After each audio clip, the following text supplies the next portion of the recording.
What up, everybody? Welcome to another episode of Disciples of the Boom. Everybody, your man Bad News, Mr. 1985 Uptown Finest. Got my man Cousin Cash in the house. He here, but y'all can't see him right now. What up, Cash? What's the deal, baby? What's going on with you? Ain't shit, man. What's going on? So we're gonna jump right into it. What you think about that Michael Jackson biopic, man? Everybody chopping that joint up. What you think about it? You come off with the big guns, huh? You just came Yeah, off man. shooting. I'm All right. I'm cutting. I'm torn. I'm torn. Why is that? I'm torn because I feel like the acting as Michael, I could appreciate that. I think he did a really great job being Michael.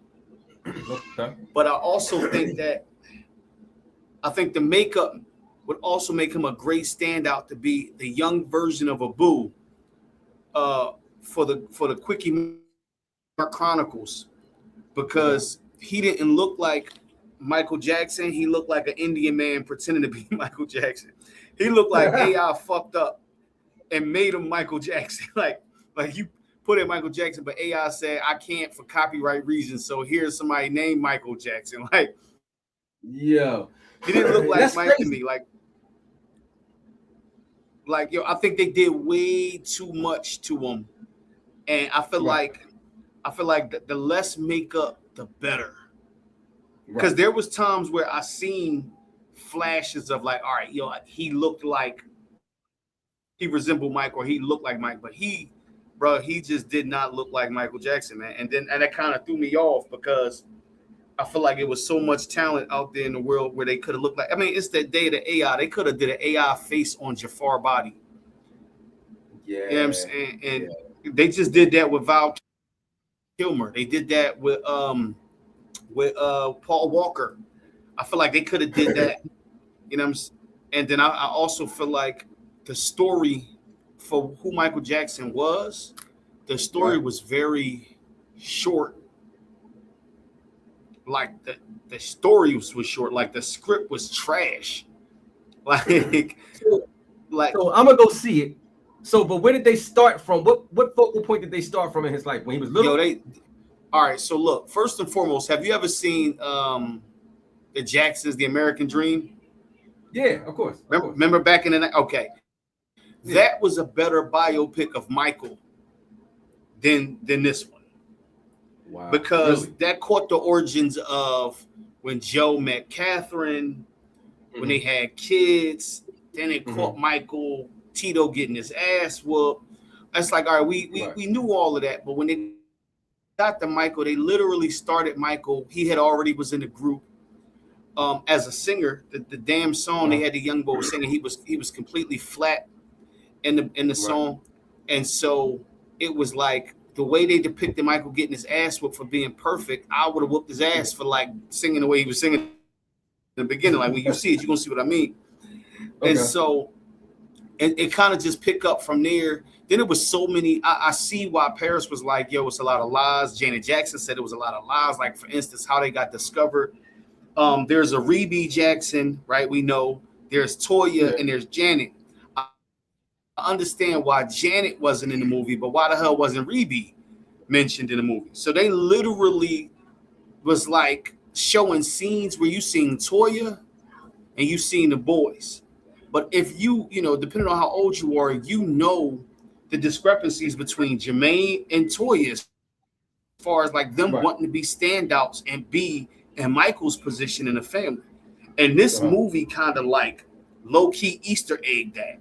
Like you could see Toya, you know what I'm saying? You've seen Toya, you've seen Jermaine, and then it was just like a lot of shit that Michael and Jermaine was going through that we seen publicly, and we knew as fans that they did not mention, but that makes sense because Jafar was playing his uncle and Jermaine's son. You see what I'm saying? So it starts off with Michael practicing with the boys, and then it shows Michael getting his ass whooped. So they show I seen that part. I seen Joe bodying him. I seen that. Yeah, they show that. And then it moves on to, some of the things that we've seen. Like, like the critics wanted. I'm gonna tell you, the critics was frying it, saying they ain't show enough of Michael's turmoil. But the reality to it is, yeah. But the reality to it is, like, then when the man was alive, his whole life was a movie. So we saw the turmoil. We didn't need to be reminded of the turmoil, right? Right. But I feel like the critics, if they would have worded it like this, okay, we see like seeing Mike grow, and that's why I mentioned the Jacksons, the American Dream, is because you seen Mike growing. You seen before he turned into Jason Weaver's version of Michael Jackson, before he turned into Wally, rest in peace, Wally, which is to me the best Michael Jackson impersonator we probably ever had, especially in that era. But you've seen him turn into that. And like the sad part about it is it really was like one song was Michael Jackson when he was a baby, one song Michael Jackson was a teenager, and then it was 80s Mike. And then that was that. And then it stopped at the bad Mike. You went out, bro. I can't hear you. I said it moved that fast? Oh, I can't hear you at all. Hold on. All right. All right, there you go. That's me. Go ahead. I said it moved that fast in that time frame? Yo, so the movie's about like an hour and 45 minutes, between 45 and 54 minutes. And it don't seem like it's a 2-hour movie, but I'm talking Moonwalker to me was a better told story. And Moonwalker was literally like a bunch of Mike's songs, you know what I'm saying? Right. But the Jackson, for anybody young that's watching this that don't know about the Jacksons, the American Dream, that's what you want to go watch. And then it makes this movie kind of make sense. Like, you know what I'm saying? Like it was it's so many. The Thriller documentary when Thriller turned 40 was a better layout of that version of Mike than this. They really just Jafar danced and he sang, but it's like you've seen some moments where like Joe pressed Mike. We know that Mike fired Joe Jackson with the current the head of his current estate now has been with Mike since then, and so he fired Joe. We know that Joe came backstage and during the Motown 25 was like, "Yeah, my boys are gonna do this." We know Joe linked with Don King to make the Victory Tour happen, and we know that Michael basically fired his brothers and everybody on a Victory Tour in Los Angeles. But it didn't. They show all that? They show all that. They do. They do. But it didn't cornerstone. Like, again, man, I'm a supporter. I think it's #1 in the world. The movie went #1 in the world, but it didn't go #1 in the movie because it was in the world because it was a phenomenal movie. It went #1 in the world because everybody wanted to see Mike. And then, had we known what the script was going to be, I think that shit probably would have. I think the Mike supporters would have supported it, which pretty much is the world, I guess, essentially. But I mean, but I'm gonna just say, you know how some movies is like smash box office hits and everything. Like this is the one time I think the critics had a valid argument. I don't think that it should have highlighted any of the child molestation case, especially since in the Epstein files it talk about Mike was saving the kids. Right. Like, I don't think that gets enough public publicity at all. Like, yo, they found that in the Epstein files that Michael Jackson was protecting the fucking kids. It's not going to get no publicity because they want to tarnish his legacy. You know what I'm saying? That's what they want to do. Well, apparently that's why. Yeah. Apparently that's why. Now, they did leave room. Now, I do see why they finished the movie the way they did because there is going to be a sequel to Mike. Yeah, I was about to say that. It's going to be a sequel. So, yeah. But so I get it, but bro, like, it's like, it's too many dope ass stories. Like it showed how Beat It came about. It showed where he got the idea from Thriller. But essentially, it showed why Mike wore one glove. Okay. It showed Mike's head getting burnt up. In a Pepsi commercial. In a Pepsi commercial, yeah, man. That you know, that Joe pushed for. Mm-hmm.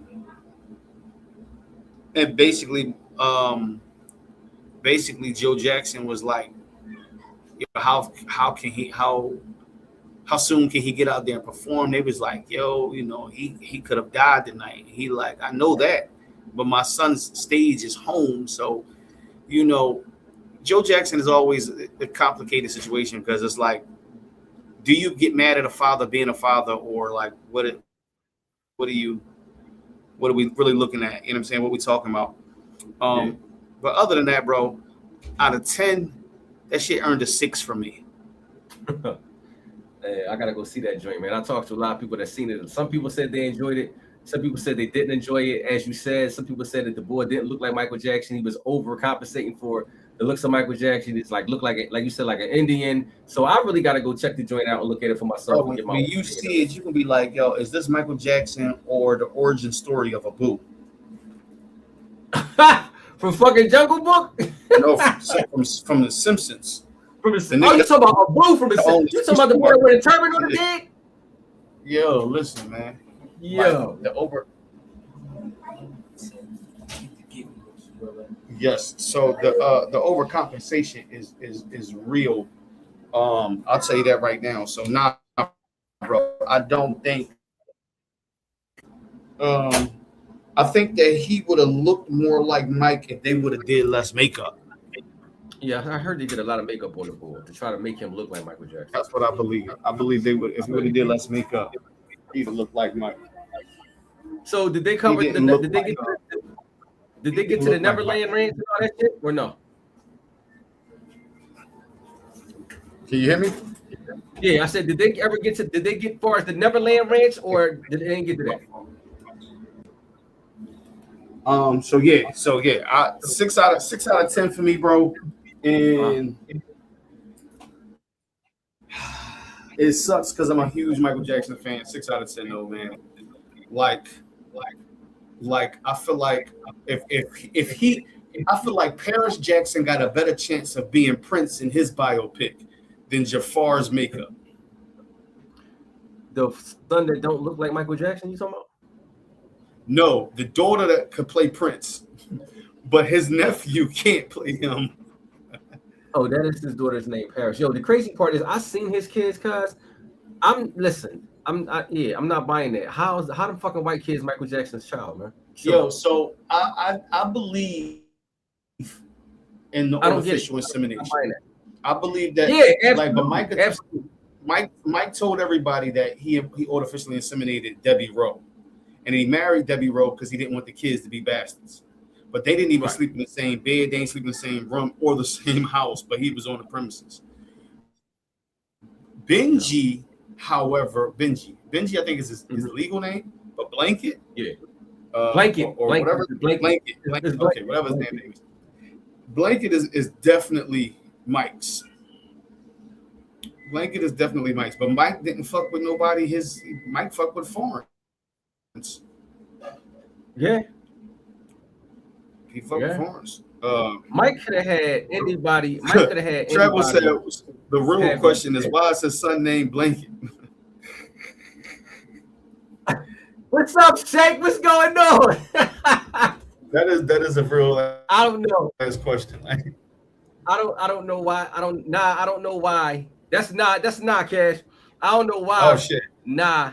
I mean, why Mike named this child Blanket? I can't. Yeah. I never understood that. Yeah, that's a good question though. You what's crazy is, if I'm not mistaken, Blanket's real name is Prince. Are you serious? Yeah, I'm blood serious. If I'm not mistaken, hold on, give me a second. I let me confirm. If I'm not mistaken, Blanket's real name is Prince. Prince. Hey, when you get back from your trip, how was your trip? You was over in Vietnam. How was it? Yo, the dude name is Prince Michael Jackson II. And his current name is Benji. He did change his name to Benji Jackson. So he dropped the Prince? I wasn't tripping. So he did drop the Prince. He's still Prince Michael, but he calls himself Benji. And if you Google him right now, his Benji Jackson, formerly known as Blanket. That's too fucking much, man. That's way too fucking much. Prince Michael Jackson II. That's way too much. Yeah. So it's a lot. It's a lot to process with it. Yeah. So okay. I'm working backwards to what I asked you. I said in the movie, did they get to the Neverland Ranch or they didn't get to that yet? That's gonna be in part 2. They didn't get to that. So again, check this out. In the movie, the way they depicted it, Mike didn't leave home till like after Thriller. Like when he fired Joe Jackson and shit, he still lived with his parents. Right. And Joe was mad through the movie. Joe was holding on to the facts, the paper facts, like. And Joe told him, "You got a lot to learn about family."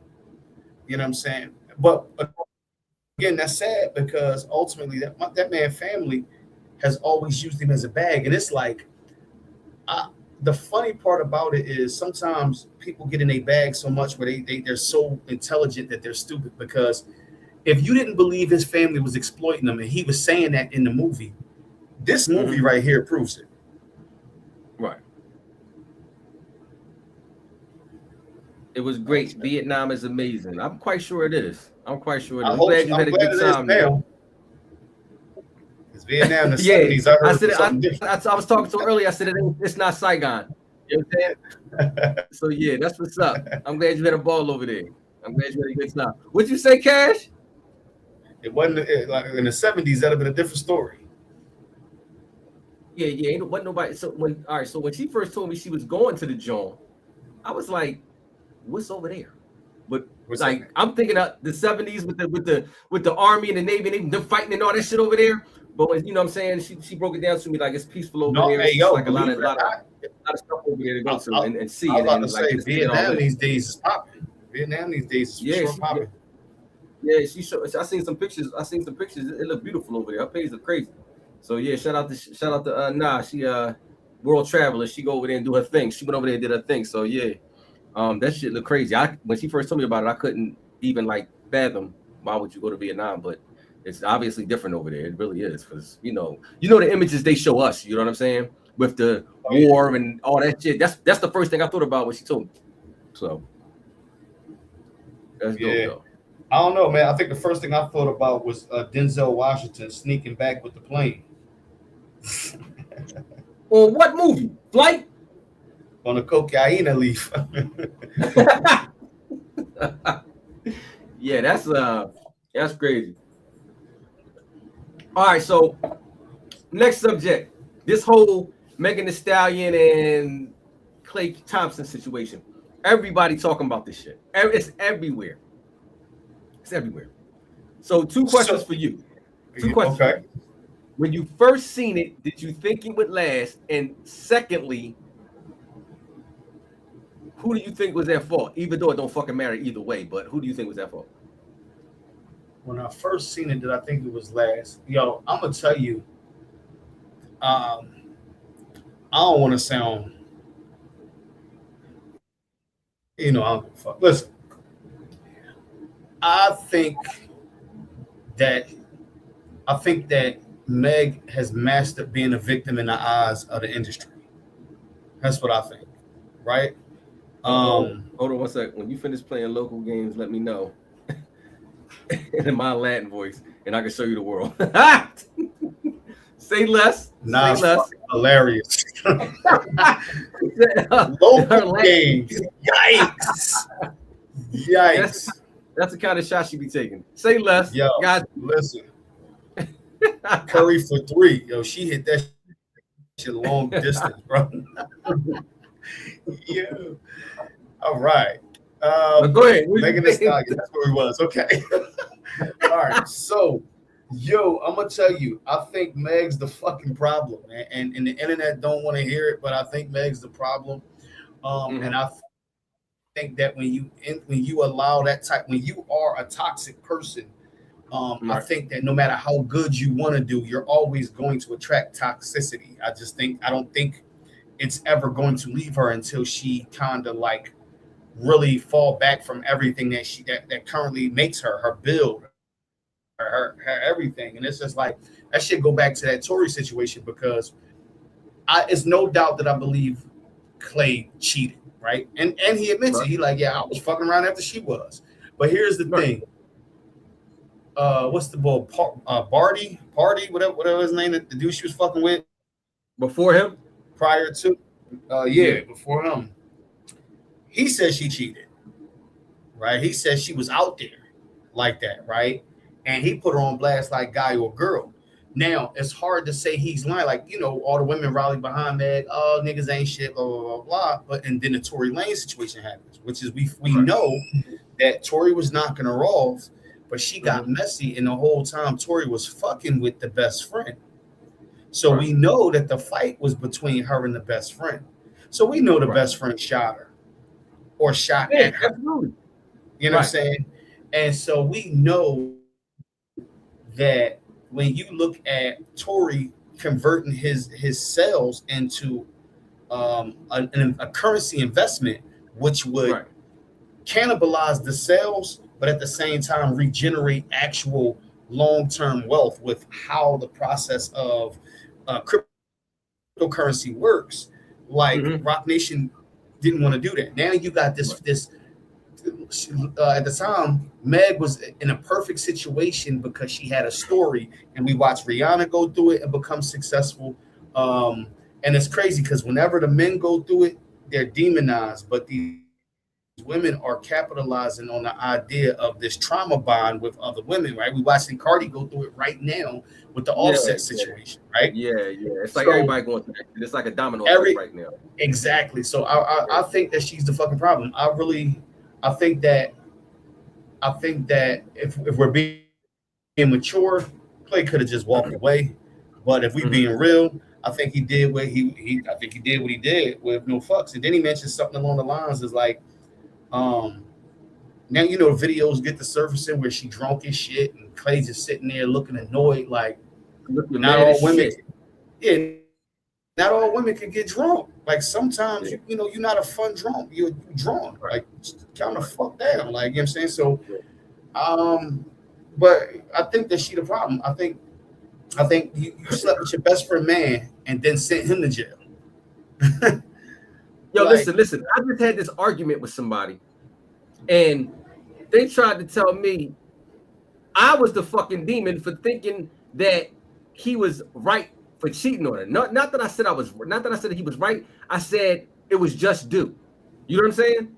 I said it was just due. If you found out somebody was cheating on you, are you gonna go cheat on them? Some people say yeah, some people say no, some people say they take the high road, some people say they take the low road. But at the end of the day, it's like, if you're gonna do that to me, I'm gonna do that to you. It's how people think. It's a way of thinking. You know what I'm saying? When I say people honestly invest too much in what others have, don't know half of what's going on behind closed doors. Nothing is perfect. That's absolutely right. I agree. That's 100% true. I agree with that. I do. Well, see, you know what bothers me about it though? This is the age of listen, this is the year of the lame. So you know how the Chinese got the year of the rat and all that shit. This is the year of the lame. Like the lamer the situations are, the more high profile they are. Right. And so if you sit back and you really, really think about it, like I don't think there's no such thing as a high low road. If we're gonna be if this is how we plan, it's like you're not going if you threaten me, as a man, if you get in my face like, bro, I knock you the fuck out and I hit you, right? You disrespected me already. So why do I have to gauge how I retaliate in disrespect? Like, I don't think there's a level of disrespect. I think once you cross that line, you cross the line. So whatever the retaliation is, it just is at this point. Right. You can't cheat and then want a nigga to kick out $700,000 a month on you with no kids and no nothing like, oh, he an NBA player, so you want to live his lifestyle. Like, yo, but you Megan Thee Stallion. I was about to say, she always talking about she got a bag, she don't need no man for shit, she got her own shit, but you turn around and do some shit like that. Yo, because at the end, like I tell, from having industry experience and being in that shit for a little bit and all that, it ain't no different. Like they're like a trifling shorty and a thorough shorty gonna be trifling and thorough with or without money in any situation and any predicament. So she's still who she was gonna be. She just got a couple dollars and more cameras in her face.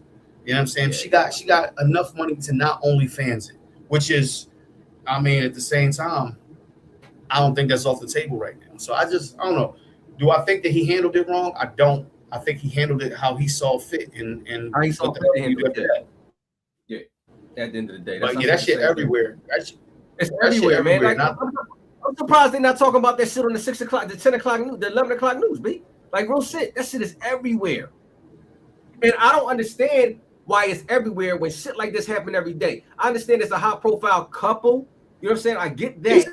But at the end of the day, it's like, I really don't give a fuck. I don't care. It's other shit that can happen.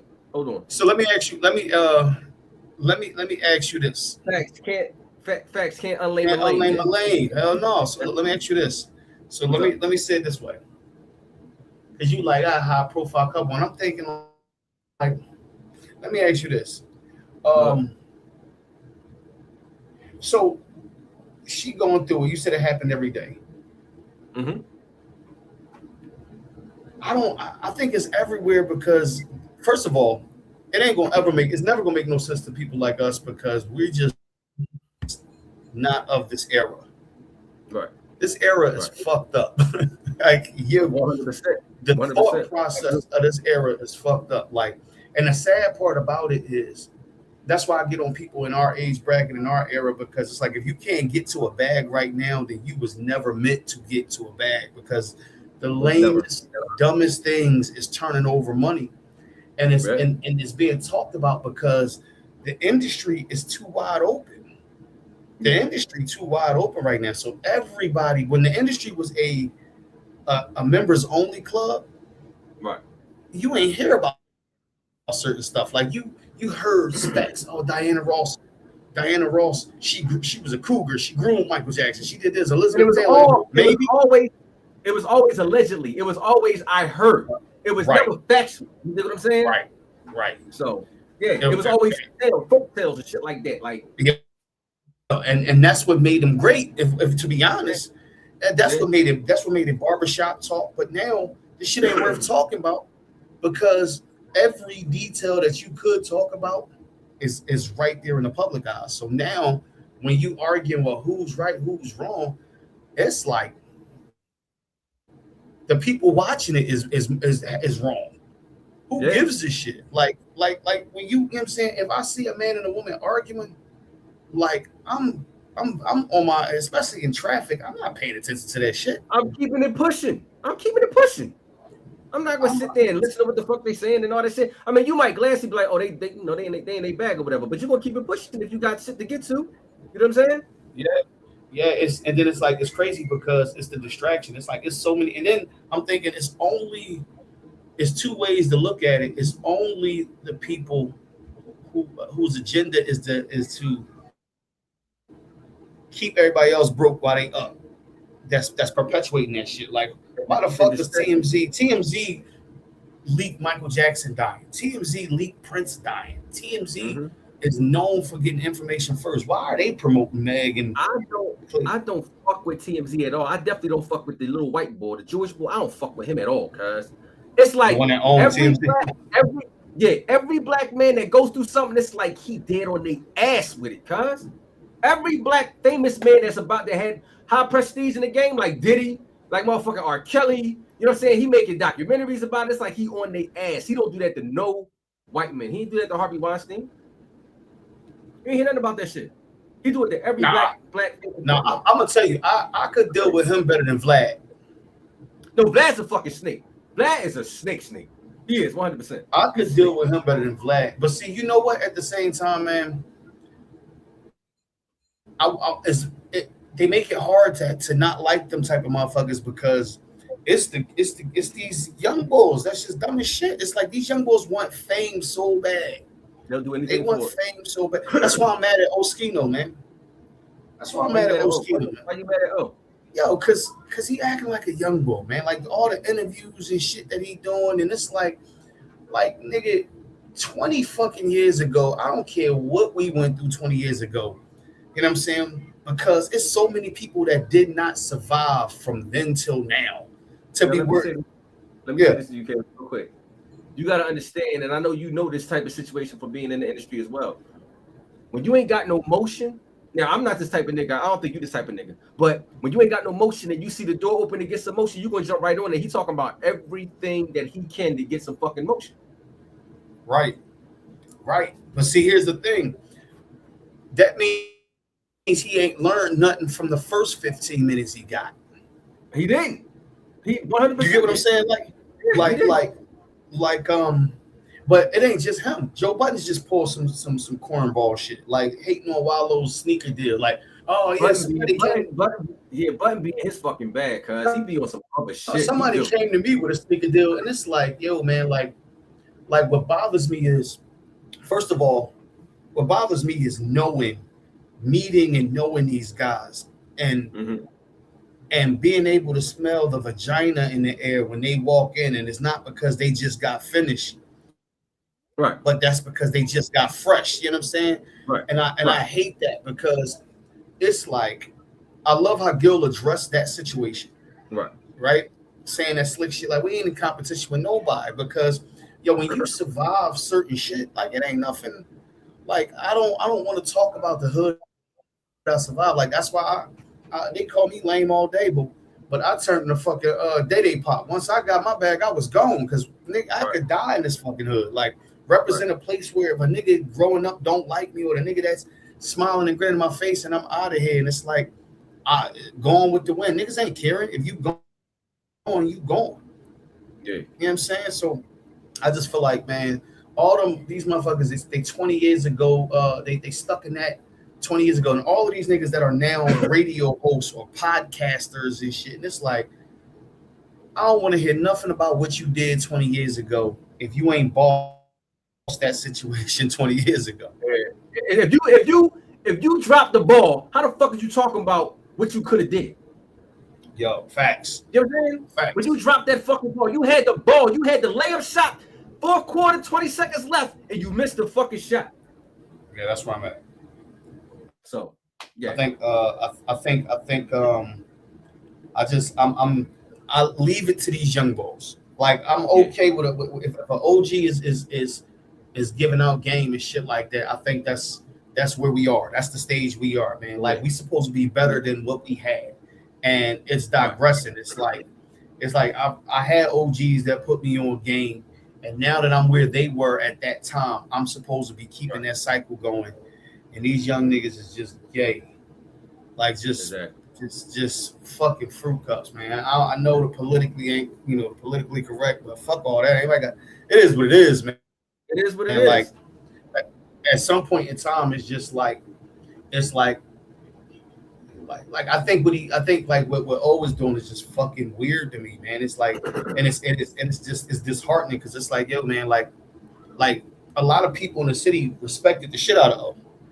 Right. And then I hear more people like, yeah, that shit lame and all that. And it's like, yo, yeah, you was in this fight and we was there and all this. It's like, so like he do a lot of petty gossip and bitch shit, man. He do a lot of bitch shit, dog. It's just like, for what? It's feminist shit. Yeah. It's feminist shit, bro. And